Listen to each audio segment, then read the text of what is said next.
बिस्मिल्लाहिर्रहमानिर्रहीम अस्सलामुअलैकुम वरहमतुल्लाहि वबरकातुहू। की हाल चाल है जी? ठीक ठाक हो?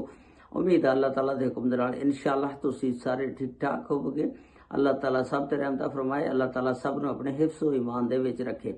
अज दे व्लॉग दे विच मैं तुहानूं एक ऐसा दिलखराश वाक़या सुणावांगा कि उस फैमिली दा सरवरा अनवारुल हक जिहड़ा पाकिस्तानी शहरी हुंदा अमेरिका तो अपनी 16-17 साला बेटी नूं लैके 15 जनवरी ਨੂੰ ਲਾਹੌਰ ਆ ਜਾਂਦਾ।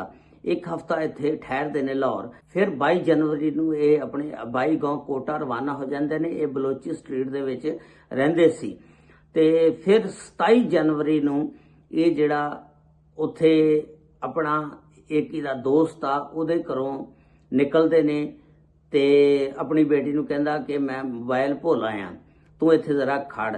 ਤੇ ਉਹ ਬੱਚੀ ਉੱਥੇ ਖੜੀ ਹੁੰਦੀ ਹੈ, ਸਿਰਫ ਮੋਬਾਈਲ ਅੰਦਰੋਂ ਲੈਣ ਜਾਂਦਾ ਕਿ ਪਿੱਛੋਂ ਕੋਈ ਆਦਮੀ ਆਉਂਦੇ ਨੇ ਨਾਮਲੂਮ ਅਫਰਾਦ, ਇਹਨੂੰ ਗੋਲੀਆਂ ਦੇ ਨਾਲ ਭੁੰਨ ਕੇ ਤੇ ਚਲੇ ਜਾਂਦੇ, ਇਹਨੂੰ ਗੋਲੀਆਂ ਮਾਰ ਦਿੰਦੇ ਨੇ। ਇਹ ਵਿਚਾਰੀ ਲਹੂ ਦੇ ਵਿੱਚ ਲੱਤ-ਪੱਤ ਹੋ ਜਾਂਦੀ ਹੈ। ਜਿਸ ਵੇਲੇ ਬਾਪ ਆਉਂਦਾ ਆ ਕੇ ਵੇਖਦਾ ਔਰ ਬੜਾ ਪਰੇਸ਼ਾਨ ਹੋ ਜਾਂਦਾ ਤੇ ਫਿਰ ਉਹ ਫੌਰੀ ਥਾਣੇ ਜਾਂਦਾ, FIR ਦਰਜ ਕਰਾਉਂਦਾ ਤੇ ਜਿਹੜੀ ਨਾਮਲੂਮ ਅਫਰਾਦ ਦੇ ਖਿਲਾਫ FIR ਦਰਜ ਕਰ ਲਿੱਤੀ ਜਾਂਦੀ ਆ। ਉਹਦੀ ਮੁਕੰਮਲ ਤਫਸੀਲਾਤ ਅੱਜ ਦੀ ਇਸ ਵੀਡੀਓ ਦੇ ਵਿੱਚ ਮੈਂ ਤੁਹਾਨੂੰ ਦੱਸਾਂਗਾ। ਇਹ ਇੱਕ ਅਨਵਾਰੁਲ ਹਕ ਪਾਕਿਸਤਾਨੀ ਸ਼ਹਿਰੀ ਆ ਜਿਹੜਾ ਕੋਟੇ ਦਾ ਰਹਿਸ਼ੀ ਆ। ਇਹ ਕੋਈ 26-27 ਸਾਲ ਤੋਂ ਅਮਰੀਕਾ ਦੇ ਵਿੱਚ ਹੀ ਰਹਿੰਦਾ। ਇਹਦੇ 3 ਬੱਚੇ ਸੀ ਤੇ ਇਹ ਇੱਕ ਦਿਨ ਪ੍ਰੋਗਰਾਮ ਬਣਾਉਂਦਾ ਕਿ ਮੈਂ ਨਾ ਆਪਣੀ ਬੱਚੀ ਨੂੰ ਲੈ ਕੇ ਪਾਕਿਸਤਾਨ ਜਾਵਾਂ। ਇਹ 15 ਜਨਵਰੀ ਨੂੰ ਲਾਹੌਰ 에ਅਰਪੋਰਟ ਤੇ ਉਤਰਦਾ ਤੇ ਫਿਰ 7 ਦਿਨ ਤਕਰੀਬਨ ਲਾਹੌਰ ਹੀ ਰਹਿੰਦੇ ਨੇ।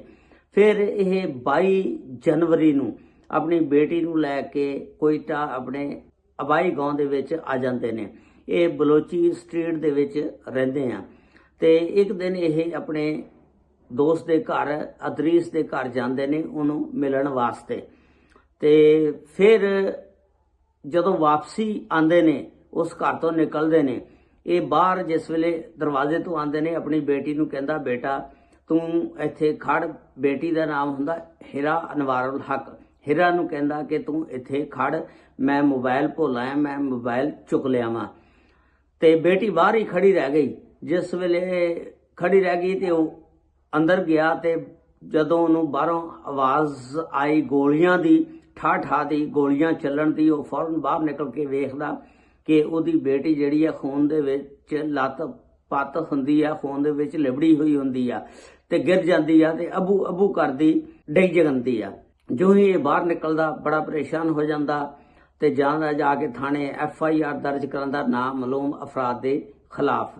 ਤੁਹਾਨੂੰ ਪਤਾ ਥਾਣੇ ਵਾਲੇ ਜਿਹੜੇ ਜਿਸ ਵੇਲੇ ਤਹਿਕੀਕਾਤ ਕਰਦੇ ਨੇ ਉਹ ਬੜੇ ਅੱਛੇ ਤਰੀਕੇ ਨਾਲ ਕਰਦੇ ਨੇ।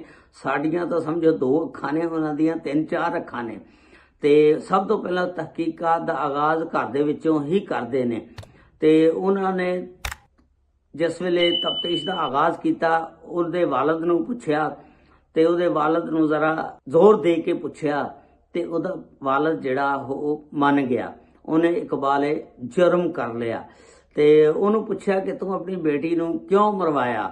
ਉਹਨੇ ਕਿਹਾ ਕਿ ਇਹ ਜਿਹੜੀ ਮੇਰੀ ਬੇਟੀ ਸੀ ਟਿਕਟੌਕ ਬਣਾਉਂਦੀ ਹੁੰਦੀ ਸੀ, ਕੁਝ ਨਾਜ਼ੇਬਾ ਵੀਡੀਓ ਵੀ ਟਿਕਟੌਕ ਤੇ ਬਣਾ ਕੇ ਚਾੜਦੀ ਹੁੰਦੀ ਸੀ। ਅਸੀਂ ਇਹਨੂੰ ਬੜੀ ਦਫਾ ਮਨਾ ਕੀਤਾ, ਇਹ ਮਨਾ ਨਹੀਂ ਸੀ ਹੁੰਦੀ। ਤੇ ਉਸ ਤੋਂ ਇਲਾਵਾ ਤੁਹਾਨੂੰ ਪਤਾ ਅਮਰੀਕਾ ਦੇ ਵਿੱਚ ਜਿੰਨੀ ਆਜ਼ਾਦੀ ਆ ਉਨੀ ਆਜ਼ਾਦੀ ਪਾਕਿਸਤਾਨ ਦੇ ਵਿੱਚ ਨਹੀਂ ਹੈਗੀ। ਤੇ ਫਿਰ ਜਦੋਂ ਬੱਚੇ ਅਮਰੀਕਾ ਦੇ ਮਾਹੌਲ ਦੇ ਵਿੱਚ ਪਲਦੇ ਆ, ਸਕੂਲੇ ਜਾਂਦੇ ਆ, ਉਹਨਾਂ ਦੇ ਉੱਥੇ ਮਾਹੌਲ ਦੇ ਵਿੱਚ ਢਲ ਜਾਣਾ, ਫਿਰ ਉਹਨਾਂ ਨੂੰ ਪਤਾ ਲੱਗ ਜਾਂਦਾ, ਫਿਰ ਬॉयਫ੍ਰੈਂਡ ਵੀ ਬਣਾ ਲੈਂਦੇ ਆ।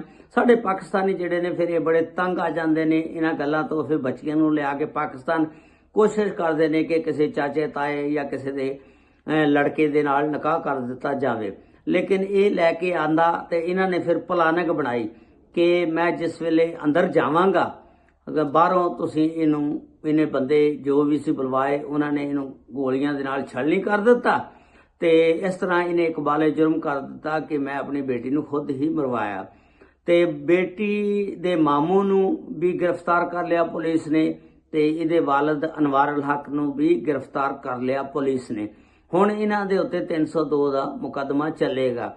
ਦੇਖੋ ਬੰਦਾ ਜਿੱਡਾ ਮਰਜ਼ੀ ਹੁਸ਼ਿਆਰ ਹੋਵੇ, ਉਹ ਚਲਾਕੀ ਕਰਦਾ ਕਿ ਮੈਂ ਇਹਨੂੰ ਪਾਕਿਸਤਾਨ ਲਿਜਾ ਕੇ ਮਾਰ ਦਿਆਂਗਾ, ਪਤਾ ਨਹੀਂ ਲੱਗੇਗਾ। ਮੈਂ ਕਹਾਂਗਾ ਡਕੈਤੀ ਹੋਈ ਸੀ, ਇਹਦੇ ਕੋਲੋਂ ਮੋਬਾਈਲ ਖੋਹਣ ਲੱਗੇ ਸੀ ਤੇ ਚੋਰ ਜਾਣ ਲੱਗੇ, ਇਹਦੇ ਤੇ ਫਾਇਰਿੰਗ ਕਰਕੇ ਇਹਨੂੰ ਮਾਰ ਗਏ। ਇਸ ਤਰ੍ਹਾਂ ਦੀ ਇਹਨਾਂ ਨੇ ਸਾਰੀ ਪਲਾਨਿੰਗ ਬਣਾਈ ਸੀ। ਲੇਕਿਨ ਕਤਲ ਜਿਹੜਾ ਇਹ ਛੁਪਦਾ ਨਹੀਂ ਹੈਗਾ, ਸਾਲ 2 ਸਾਲ 12 ਸਾਲ ਬਾਅਦ ਵੀ ਜ਼ਾਹਰ ਹੋ ਜਾਂਦਾ। ਕਤਲ ਕਦੀ ਵੀ ਛੁਪਿਆ ਨਹੀਂ ਰਹਿੰਦਾ। ਇਸ ਵਾਸਤੇ ਇਹਨੇ ਹੁਸ਼ਿਆਰੀ ਚਲਾਕੀ ਨਹੀਂ ਕਰਨੀ ਚਾਹੀਦੀ। ਦੇਖੋ ਜਿਹੜੀ ਬੇਟੀ ਤੁਹਾਡੀ ਗੋਦ ਦੇ ਵਿੱਚ ਪਲੀ ਆ, ਬੜੀ ਹੋਈ ਆ, ਤੁਸੀਂ ਉਹਨੂੰ ਪਿਆਰਾਂ ਦੇ ਨਾਲ ਲਾਡਾਂ ਦੇ ਨਾਲ ਪਾਲਿਆ ਤੇ ਫਿਰ ਕਿਵੇਂ ਗੋਲੀਆਂ ਦੇ ਨਾਲ ਉਹਨੂੰ ਛਲਣੀ ਕਰ ਦਿੱਤਾ। ਕਿਹੋ ਜਿਹਾ ਬਾਪ ਹੋਏਗਾ, ਕਿਹੋ ਜਿਹੀ ਵਾਲਦਾ ਹੋਏਗੀ ਜਿਹਨੇ ਇਜਾਜ਼ਤ ਦਿੱਤੀ ਹੋਏਗੀ, ਠੀਕ ਆ ਵੀ ਇਹਨੂੰ ਪਾਕਿਸਤਾਨ ਲੈ ਜਾਓ, ਲਿਜਾ ਕੇ ਛਲਣੀ ਕਰ ਦਿਓ। ਲੇਕਿਨ ਹੋ ਸਕਦਾ ਇਹਦੇ ਵਿੱਚ ਮਾਂ ਨੂੰ ਇਸ ਗੱਲ ਦਾ ਨਾ ਪਤਾ ਹੋਵੇ, ਮਾਂ ਨਾ ਮੁਲੱਵਸ ਹੋਵੇ ਕਿ ਵਾਲਦ ਨੇ ਬਾਹਰੋਂ ਲਿਆ ਕੇ ਤੇ ਇਹਨੂੰ ਗੋਲੀਆਂ ਮਰਵਾਤੀਆਂ।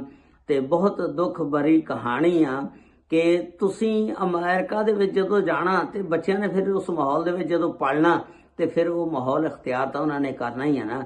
ਇਸ ਵਾਸਤੇ ਪਾਕਿਸਤਾਨ ਜਿਹੜਾ ਪਾਕਿਸਤਾਨ ਆ ਹਮੇਸ਼ਾ ਬੱਚਿਆਂ ਵਾਸਤੇ ਮਹਫੂਜ਼ ਜਗ੍ਹਾ ਆ ਤੇ ਇੱਥੇ ਕੋਈ ਏਡੀ ਅਜੈਸ਼ੀ ਨਹੀਂ, ਕਿਉਂਕਿ ਸਾਡਾ ਪਾਕਿਸਤਾਨ ਜਿਹੜਾ ਇਸਲਾਮੀ ਮੁਲਕ ਆ, ਅਸੀਂ ਜ਼ਿਆਦਾ ਇੱਥੇ ਅਜੈਸ਼ੀ ਨਹੀਂ ਕਰ ਸਕਦੇ। ਔਰਤਾਂ ਜਿਹੜੀਆਂ ਹੈ ਨੇ ਬਹੁਤ ਜ਼ਿਆਦਾ, ਯਾਨੀ ਜਿਹੜੀਆਂ ਪਰਦੇ 'ਚ ਨਹੀਂ ਰਹਿੰਦੀਆਂ। ਲੇਕਿਨ ਸਾਡੇ ਵੀ ਅੱਜ ਕੱਲ੍ਹ ਟਿਕਟੌਕ ਤੇ ਬਹੁਤ ਜ਼ਿਆਦਾ ਫਾਹਿਸ਼ੀ ਫੈਲਾਈ ਜਾਂਦੀ ਆ, ਲੇਕਿਨ ਅਮਰੀਕਾ ਦੀ ਨਿਸਬਤ ਬਹੁਤ ਕਮ ਆ। ਅੱਲਾਹ ਤਾਲਾ ਸਭ ਤੇ ਰਹਿਮਤ ਫਰਮਾਏ। अस्सलामु अलैकुम व रहमतुल्लाहि व बरकातुहू।